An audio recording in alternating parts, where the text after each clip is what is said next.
Save who you can save.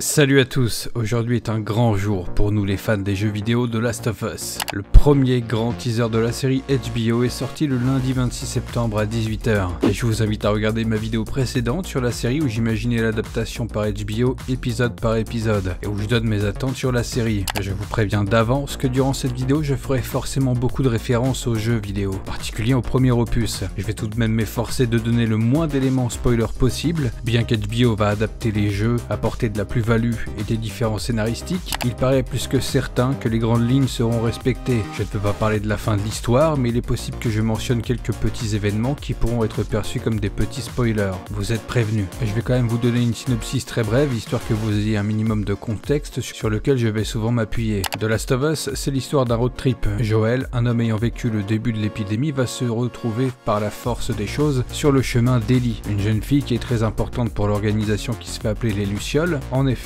Ellie s'est faite mordre par un infecté depuis plusieurs semaines et n'est pas transformée. Donc les Lucioles ont besoin d'elle pour trouver un antidote à l'épidémie de Cordyceps. De Boston à Salt Lake City, le duo va rencontrer beaucoup d'obstacles sur sa route. Et si vous voulez me soutenir gratuitement, laissez un pouce bleu et partagez la vidéo, ça aide énormément la chaîne à gagner en visibilité. Vous pouvez également utiliser mon lien Instant Gaming. Et si vous pouvez vous permettre, rejoignez la zone membre YouTube ou l'abonnement sur Twitch où je live 5 soirs sur 7. Merci à toutes les personnes qui soutiennent. Pas le temps de niaiser, allons-y pour l'analyse du trailer. Ce teaser, c'est 1 minute 26 d'images inédites accompagnées des notes absolument sublimes d'Hank Williams, Alone and Forsaken, la fameuse chanson que l'on entend dans le jeu quand Joel et Ellie se font prendre en embuscade à Pittsburgh, un moment assez mémorable du jeu. On débute le teaser avec Joel de dos qui parcourt les rues de la base militaire de Boston, environ 20 ans après le début de l'épidémie. La rue est beaucoup plus vivante que celle dans le jeu où on sentait beaucoup l'emprise des militaires sur les habitants. On insiste sur des affiches de la FEDRA, l'agence fédérale de réponse aux catastrophes. Pour faire simple, c'est une faction armée qui fait figure d'autorité militaire. C'est un des derniers vestiges du gouvernement des États-Unis. On a donc un avis de couvre-feu de 18 h à 6 h du matin avec l'avertissement disant que si vous n'êtes pas muni d'une approbation de la FEDRA, vous serez arrêté. Et la seconde affiche s'agit d'un message de prévention par rapport aux 4 signes d'infection du cordyceps. 1. Le fait de tousser. 2. Troubles de l'élocution. 3. Spasmes musculaires. Et 4. Les changements d'humeur. Si vous voyez ces 4 symptômes chez une personne, hop, à la sécurité débute avec vous, donc faut balancer. On enchaîne avec 2 plans montrant 2 personnes repeindre en blanc derrière le tag du symbole des Lucioles, entourées de soldats de la FEDRA. On a ce plan très important sur la montre cassée de Joel. J'aime le fait que ce soit la première chose que l'on voit avant que la tête de Joel ne soit mise en avant via la caméra. Ça traduit selon moi beaucoup de son état depuis ces 20 dernières années. C'est encore plus génial quand le plan suivant nous met en scène Ellie qui regarde un des messages des Lucioles qui dit « Quand tu es perdu dans les ténèbres ». Ce plan sur les jambes d'Ellie attachées à une chaîne est pour moi une image d'un des grands événements de l'aventure qui a lieu pas loin vers la fin du jeu, et ce plan là n'est pas anodin et très intéressant. Il illustre très bien Ellie avec 2 facettes, le côté rouge illustrant le virus. Avec cet aspect limite brisé, on a l'impression de voir le visage d'Ellie si le virus prenait le dessus sur elle. On a un enchaînement de 2 plans mettant en scène la bordure de la zone militaire de Boston de nuit, pour ensuite nous montrer Joel, Ellie et Tess passer sous leur nez via les tunnels. Ce plan des nuits sur les immeubles en ruine avec nos héros qui marchent dans les rues est juste l'un de mes plans préférés de ce trailer. Ce passage dans le jeu représente pour moi l'un des premiers vrais frissons, les premiers vrais moments de peur face aux infectés. On a ce plan sur une personne face à 4 caméras avec un fusil à pompe sur le côté gauche. Au vu de la coupe de cheveux et du fait que je décèle une barbe sur le second plan, je me dis qu'il ne peut que s'agir de Bill, mais le fait est qu'il observe visiblement un convoi de la FEDRA me perturbe. Sûrement que l'arc autour de Bill sera différent de celui du jeu vidéo, ce plan mettant en évidence plusieurs corps d'os avec en fond flouté Ellie et Joel est assez mystérieux, puisque j'ai l'impression que cette scène est totalement inédite et semble se passer au moment de cette photo teasing qui nous avait été partagée il y a déjà plusieurs mois, avec la vue sur un avion qui s'est crashé. Enfin, on en voit plus et on entend des infectés durant ce passage au musée. Ce plan est particulièrement dingue, entendre le bruit des claqueurs est à la fois stressant et kiffant à voir en live action, dans une qualité plus que certaine qui joue sur le contre-jour de manière à ne pas reveal entièrement l'aspect des infectés, et maintenir donc cette peur de ces derniers. On enchaîne avec ce plan en hiver, montrant une scène déjà vue dans les 20 secondes reveal il y a quelques semaines. La période hivernale durant le jeu est symbole d'événements très particuliers qui font que c'est assez surprenant de voir le duo dans ces conditions, donc je suis très curieux de voir quelles vont être les différences par rapport au jeu. 2 plans très courts, celui-ci avec Joel de dos me fait penser à un moment du jeu où il Il passe par un grand tunnel autoroute, mais les vêtements de Joel ne fitent pas avec les événements du jeu, donc il s'agit peut-être d'un tout autre moment, voire inédit. Et celui-ci avec une Ellie en pleurs et qui a l'air d'être par terre, tandis qu'en fond on aperçoit une personne.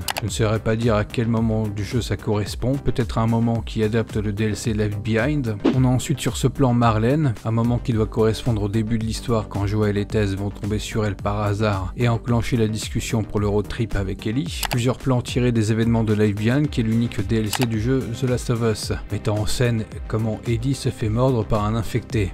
On a ces plans qui prennent place durant le début de l'épidémie avec Joel. J'aime beaucoup ce moment quand un infecté arrête de bouffer quelqu'un et dirige son regard sur Joel et Sarah. Direct après on est toujours avec lui mais durant le présent de l'histoire, tenant un fusil avec une lunette. Sûrement que ce passage arrive aux environs de Pittsburgh, ça collerait bien. On a ensuite ces deux plans avec Anna Torv qui joue Tess. On la voit qui se met à l'abri tandis que la Fedra intervient en ville, sûrement pendant qu'elle et Joel fuient un certain événement au début de Boston. On revient dans le passé avec Joel et Sarah, et également Tommy que l'on voit durant le début de l'épidémie en pleine ville. On a ce plan sur Bill tenant son pompe, tenant en joue Joel, qui est certainement dans un des pièges que Bill pose dans sa ville. Le Grimes en vocal m'avait parlé d'un délire comme quoi il se pourrait que ces scènes avec Bill se passeraient avant que l'on rencontre à nouveau Bill avec Ellie plus tard, mais j'y crois pas des masses. Pour moi c'est juste que la rencontre avec Bill sera différente de celle proposée dans les jeux vidéo. Le plan suivant tend vers cette idée je trouve.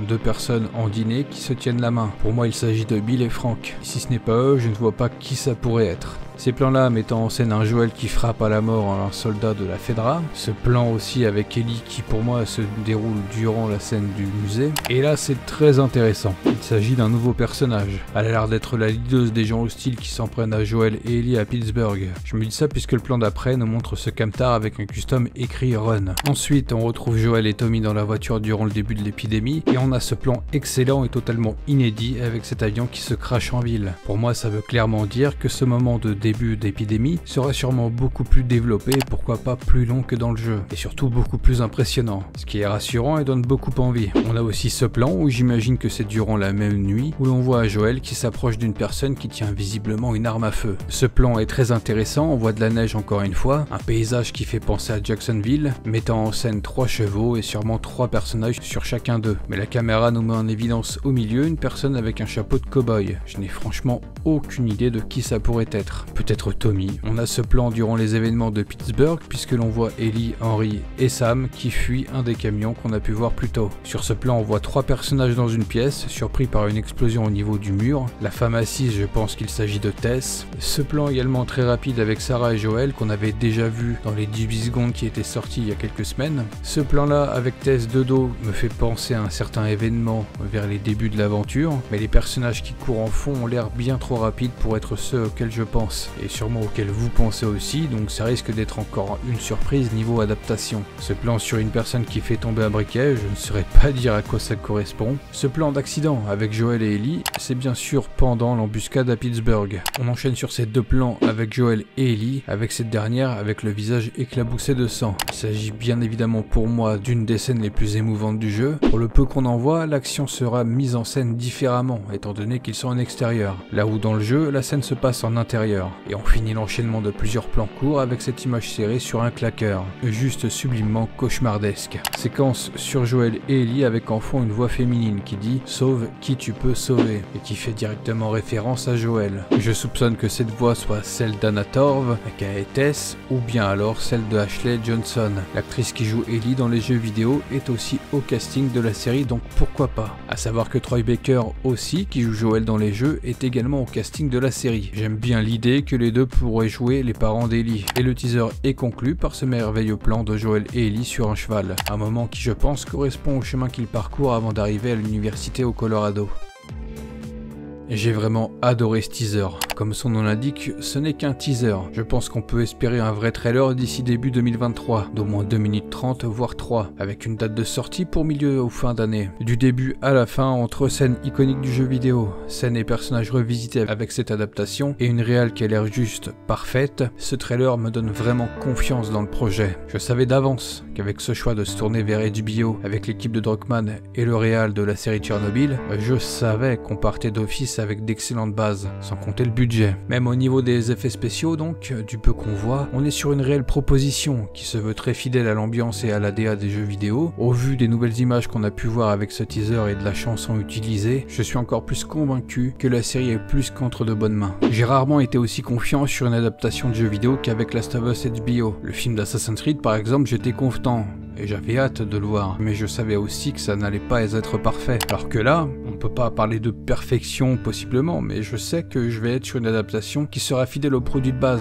tout en proposant des différences et de la nouveauté au récit. Je pense que ce teaser va attirer beaucoup de nouvelles personnes autour de la licence, et donc pourquoi pas vers les jeux vidéo. Je ne peux que vous conseiller de les faire si vous le pouvez, ou bien leur garder un maximum de surprises possibles, ça je le comprends aussi tout à fait. Pour celles et ceux qui voudraient vivre l'histoire Last of Us, mais ne peuvent pas y jouer, je vous invite à suivre mes let's play complets, qui sont disponibles sur ma chaîne secondaire. Les liens seront en description et en outro de vidéo. Et je vous invite à venir en commentaire pour me donner votre ressenti sur ce teaser. Qu'est-ce que vous avez aimé ou pas aimé? Est-ce que ce teaser vous donne également confiance? Et si jamais vous estimez que j'ai loupé des choses sur ce teaser, ce qui est sûr, n'hésitez pas à me faire vos remarques pour enrichir l'analyse autour de ce teaser. Et n'oubliez pas, je suis 5 soirs sur 7 sur Twitch. On parle jeux vidéo, films et séries et plein d'autres trucs, pendant que je fais mes let's play. Au plaisir de vous voir sur le chat. Sur ce, je vous dis à bientôt pour une prochaine vidéo.